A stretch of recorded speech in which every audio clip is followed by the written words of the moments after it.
When we come to the second color, in the same way that we've looked at line structure, is to understand that because we're a duality, all these things are operating in binaries. The first color and the second color are an essential polarity to each other and deeply related to each other, in the same way that the third and the fourth, the fifth and the sixth are binaries that are related to each other as polarities. So here we have the polarity of fear and hope. And it's very important to understand something about the influence of the second color on the second line. I consider second lines to be extraordinary. And extraordinary in that it is through the second line that any potential for spirituality exists.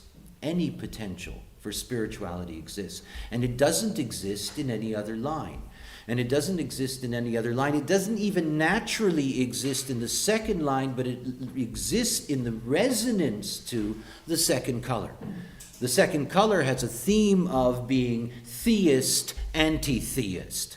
In other words, the second color is all about finding a larger process, that is either a larger communalism, there is our great God and our great God looks after all of us and so forth and so on, or finding its separatism and saying, no, there is no God, there is only me, and so forth and so on. In other words, that the underlying theme or motivation that's there in the second color is that motivation is always pointing us towards or away from spirituality.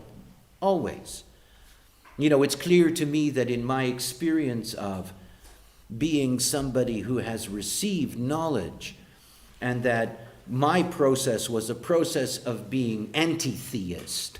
That is, I was somebody that strongly and vehemently denied the existence of forces. I was somebody that was convinced that all you've got is this trip, and when it's over, and you rot. I was very nihilistic in that sense in the way in which I approached things. I have the 40th gate in the ego. The 40th gate is a gate of denial.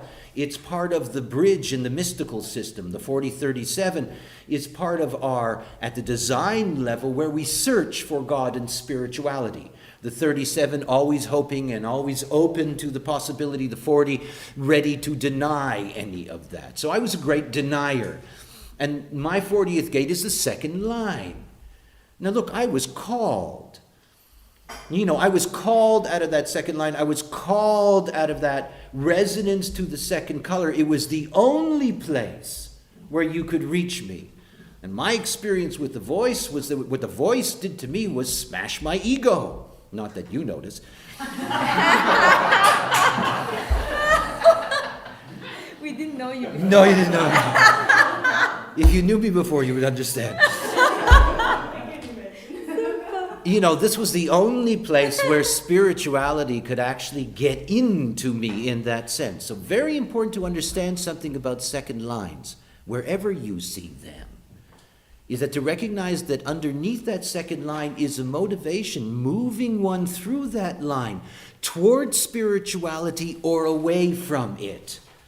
And that tension is always there. Now, of course, what we get to see out of that in the metaphor of profile is we get to see the second line as the hermit. And we get to see that second line hermit is about both. It's not just about the spiritual hermit that's sitting in the cave and meditating and whatever.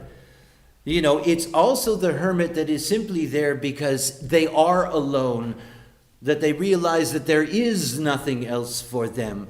And in that aloneness, all they want is to be left alone. So there is a great deal of potential emptiness that resonates through all second lines. And it's the emptiness that says, I've got to fill this up.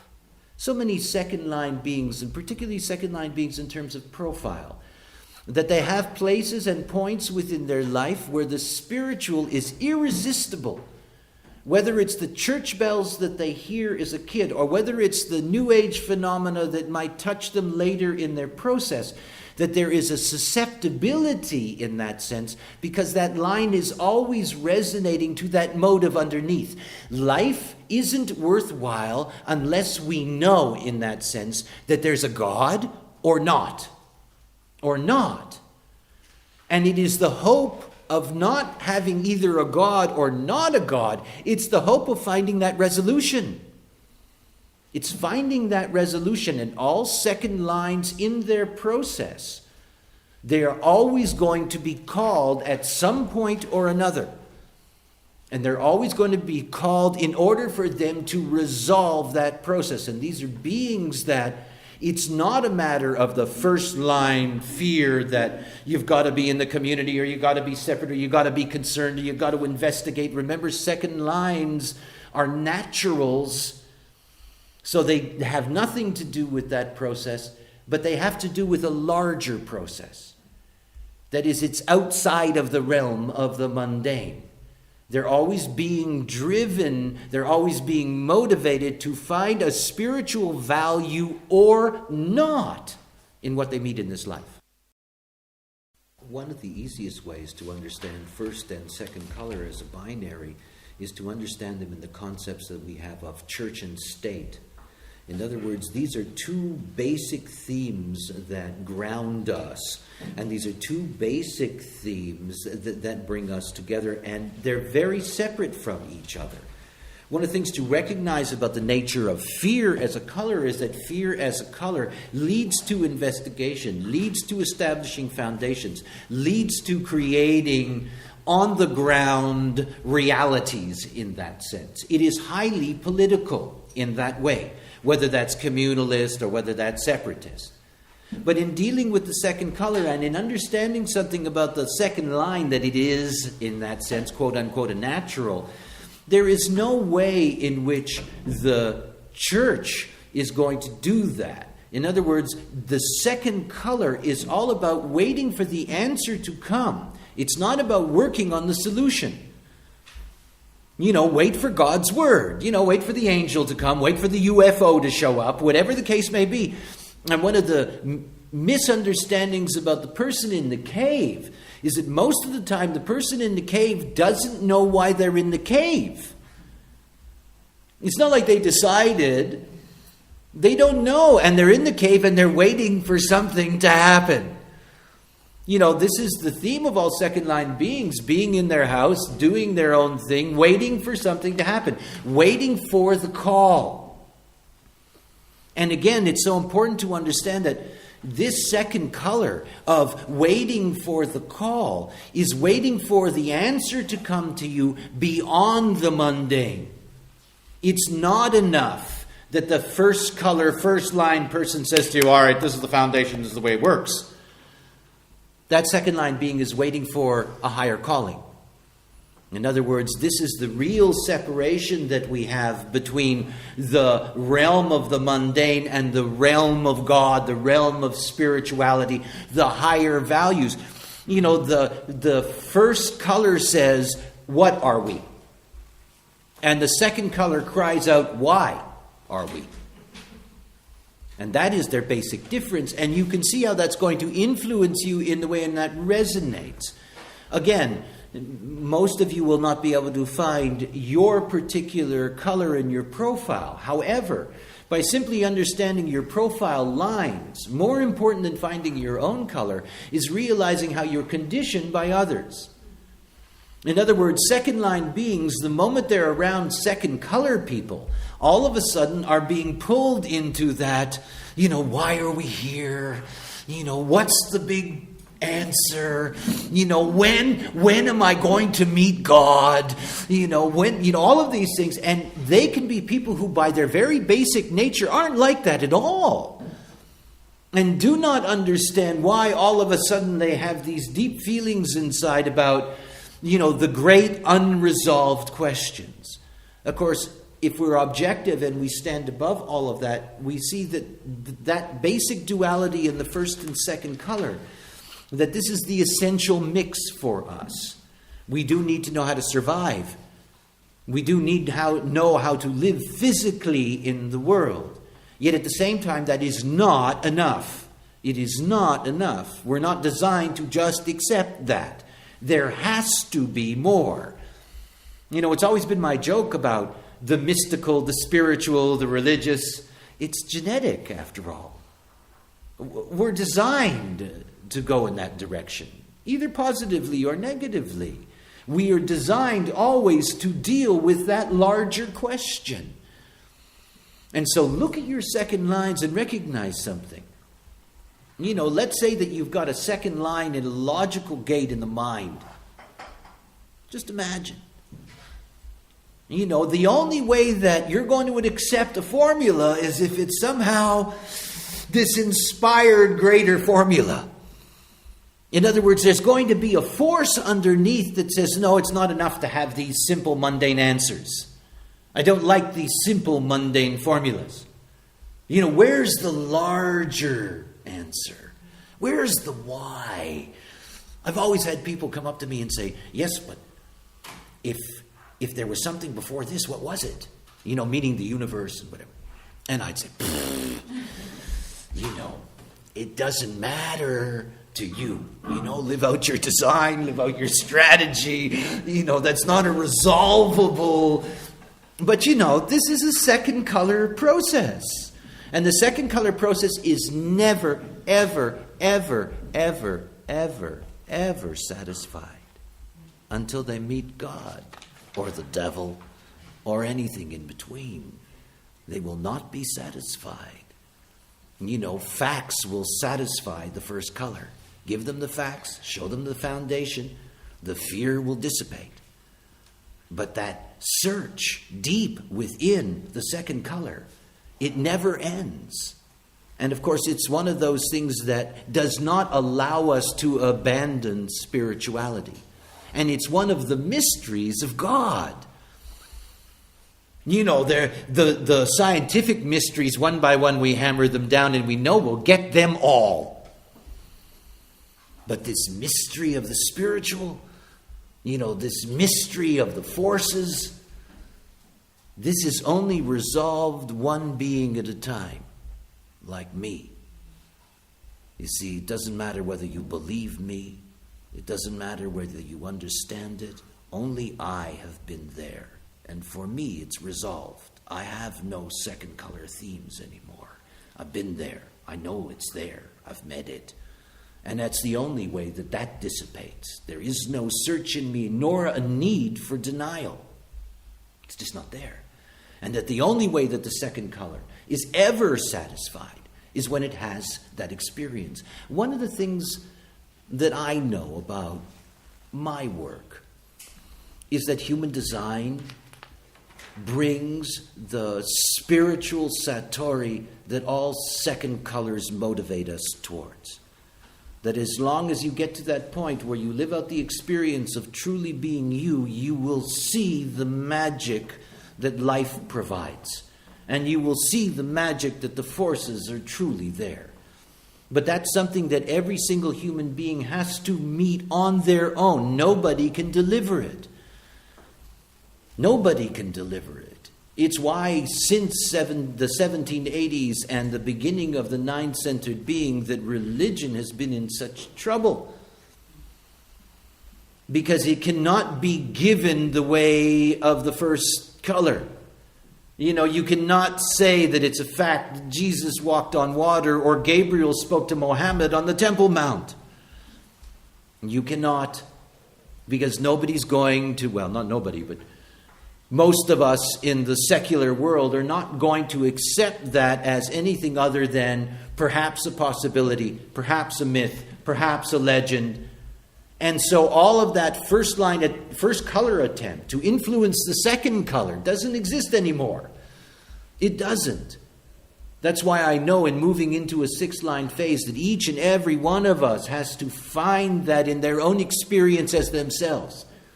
And that you're not going to meet spiritual truth, whatever that happens to be for you, until you meet it as yourself.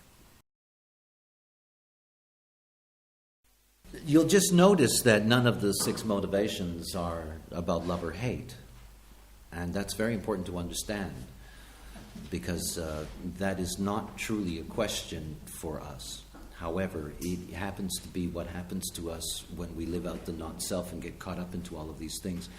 But I want to close with something about the nature of looking at the way in which this impacts on you. Obviously, if you're looking at a second line profile, you have two second line profiles in which the personality is second line. You have two profiles in which that second line is going to be the design. And as we have seen in the limitation of the personality, that the impact on that can be very different. Somebody who is a 2-4, as an example, has a personality that longs for a spiritual answer, has a personality that longs for an answer, and can have a body that denies it. Or if you have somebody who has a second line at the design level, it's that their body is seeking the answer, and their personality can be deeply confused about what answer, and what are we looking for, and why. Because it's not participating in that sense, because it is, again, the limitation of the personality.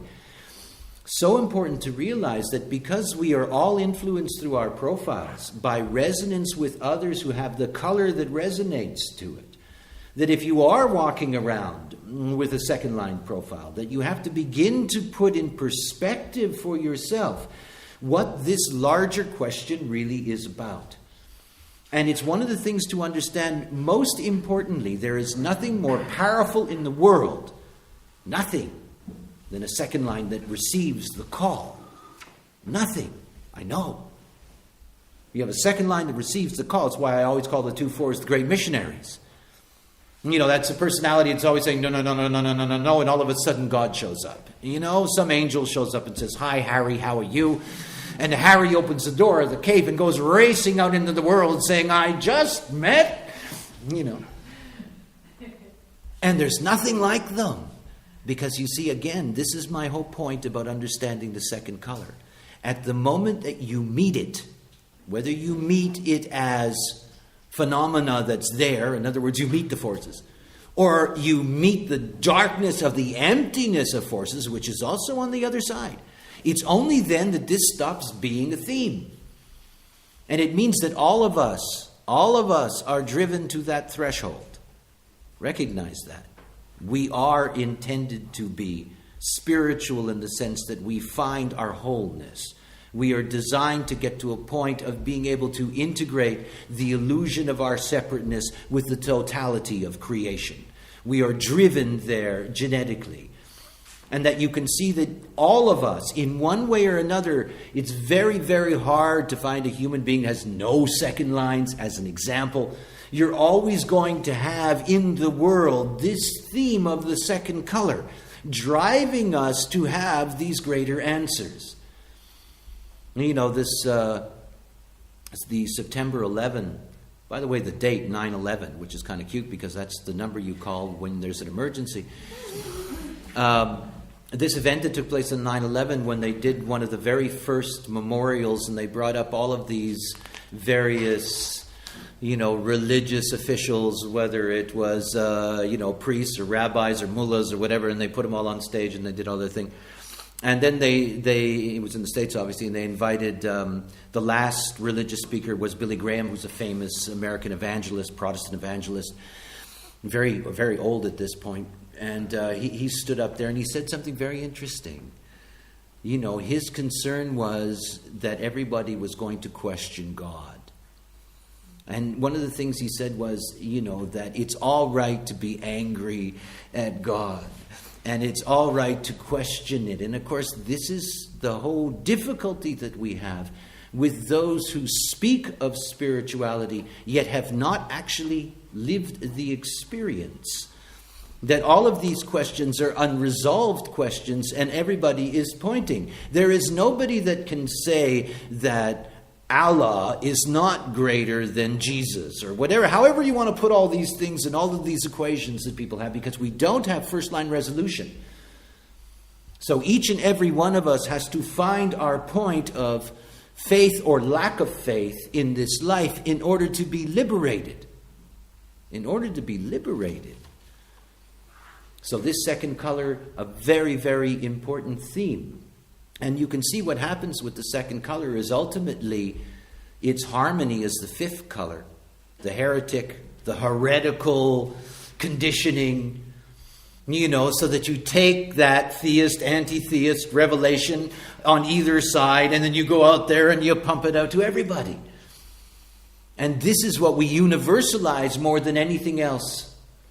This is the great battle line that we're meeting now. My God's better than your God. I had a friend of mine who's a graphic artist sent me this wonderful picture of the Pope leaning down and opening the door of, in St. Peter's, I think once every 20 years or whatever, they have this place. Over the door, he had changed the inscription and it just wrote, "My God's better than your God."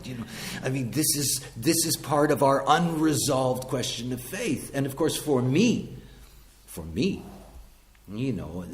it is so clear that all of that is a chimera because all of that is genetically structured. When I taught the mystical way, and I taught the way the whole which mysticism is structured and religion is built, it's clear to see that all of these different ways of approaching spirituality are written in us.